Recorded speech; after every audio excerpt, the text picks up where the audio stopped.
안녕하세요, 공짜창업입니다. 이번 영상에서는 우리 주변에 굉장히 훌륭한 동업자가 있는데 우리가 모르고 있더라는 거죠. 그래서 그 부분에 대해서 이야기를 드리도록 하겠습니다. 제가 이전에 영상에서 말씀드렸듯이 저는 동업에 대해서 굉장히 좀 부정적이거든요. 여러분들이 되도록이면 혼자서 좀 짊어지고 끌고 가기를 원하는데, 그럼에도 불구하고 여러분들이 이분이랑 같이 동업을 한다 하면은 저는 무조건 하라고, 굉장히 성공 확률이 높은 그런 경우라고 생각을 하거든요. 자, 그 동업자는 누구냐면 바로 여러분들의 부모님이에요. 여러분들이 여러분들의 부모님과 함께 사업을 하면 성공 확률이 굉장히 높다고 생각합니다. 자, 이게 왜 그러냐면, 여러분 동업자랑 문제가 생기는 이유가 뭐냐면 이거를 같이 으쌰으쌰 하면서 만들어갈 때 문제가 안 된다니까요. 조금이라도 수익이 나오거나 아니면 운영비라든지 이런 식으로 비용을 지급해야 될 때, 그때 제로섬 게임이 발생하니까 그래요. 이 시장 자체가 동업자랑 같이 하게 되면 결국에 이거잖아요. 내가 더 먹으려면 얘가 조금 먹어야 돼요. 반대로 얘가 더 먹으면 내가 조금 먹을 수밖에 없어요. 그러니까 수익을 배분하는 단계에서 문제가 생겨요. 물론 처음부터 지분을 나누면 문제가 없지 않냐. 근데 그럼에도 불구하고 뭔가 좀 불만이 있겠죠? 그러면 이거를 사업을 집행하는 분이 뭐 법인카드를 더 많이 쓴다든지, 뭐 나가서 조금이라도 더 맛있는 걸 먹는다든지, 만약에 내가 그런 식으로 사업비를 집행할 수 있는 권한도 없다. 그러면은 뭐 일을 조금만 한다든지 그런 식으로 회사의 어떤 지분을 내가 조금씩 더 착취하면 나한테 유리한 그런 게임이 되는 거예요. 제로섬 게임이 딱 그런 거거든요. 그러니까 같이 만들어가자라는 게 말은 좋은데, 만들 때는 괜찮은데 수익 배분에서 항상 문제가 생길 수밖에 없어요. 동업자는 그게 한계거든요. 반면에 우리가 부모 자식 간에 동업을 하게 되면 이게 진짜 재밌어져요. 제로섬이 아니라 플러스 썸이 돼요. 왜 그런지 보자고요. 일단 자식 입장에서는 부모가 돈을 다 가져가도 돼요. 나는 그냥 월급만 받아도 돼요. 그래도 열심히 해요. 왜 그러냐면 어차피 부모님이 잘 되면 그 돈이 내 돈이 되거든요. 그렇잖아요. 시기적으로 지금 부모님이 갖고 계신 거지, 그 돈이 뭐 허투루 쓸 것도 아니고 우리 가정과 나를 위해서 어차피 돌아올 거라는 거죠. 반면에 부모도 마찬가지예요. 부모님 입장에서도 나 돈 안 받아도 돼, 내 자식 도와줄래 가 되는 거예요. 왜? 어차피 내 자식이 잘 되면 나도 좋은 거니까. 그쵸? 그러니까 서로가 얼마든지 내 거를 양보할 수가 있게 되는 거예요. 분명히 둘이 하는 건데도 불구하고 마치 플러스 썸 같은 그런 결과가 벌어진다니까요.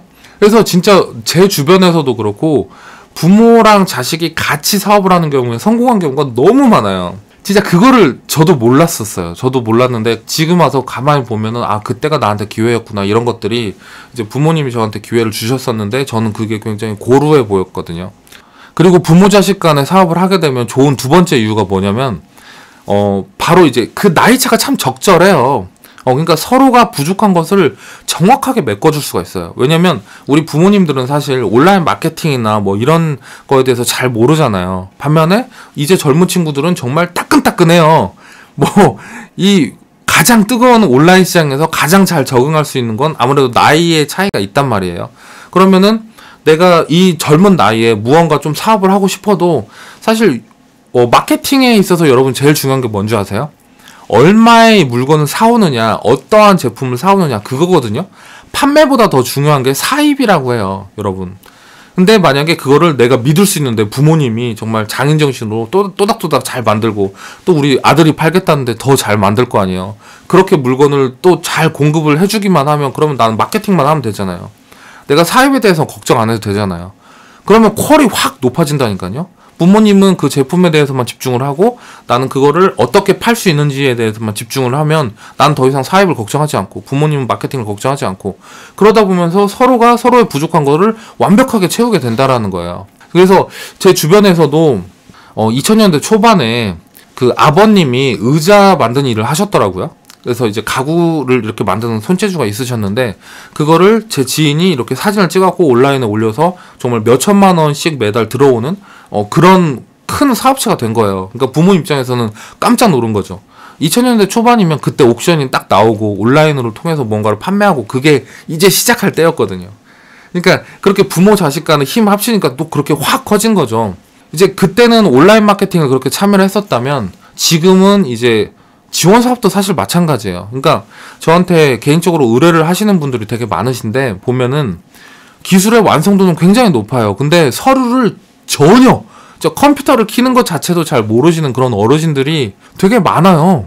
근데 이제 그런 어르신들이 기술에 대한 어떤 뭐랄까 욕심이 있으셔서 그런지 완성도가 굉장히 높단 말이에요. 근데 서류를 하나도 못 쓰니까 지원 자체가 안 되는 거예요. 그래서 저한테 오셔서 꼭 마치 제가 다 해주기를 원하는 거예요. 근데 저는 그건 아니잖아요. 그냥 알려만 드리는 거잖아요. 그러니까 결국에는 그분들이 아들내미든 딸내미든 다 달라붙어서 같이 사업을 하면은 진짜 금방 선정받고 금방 성장할 수 있을 거거든요.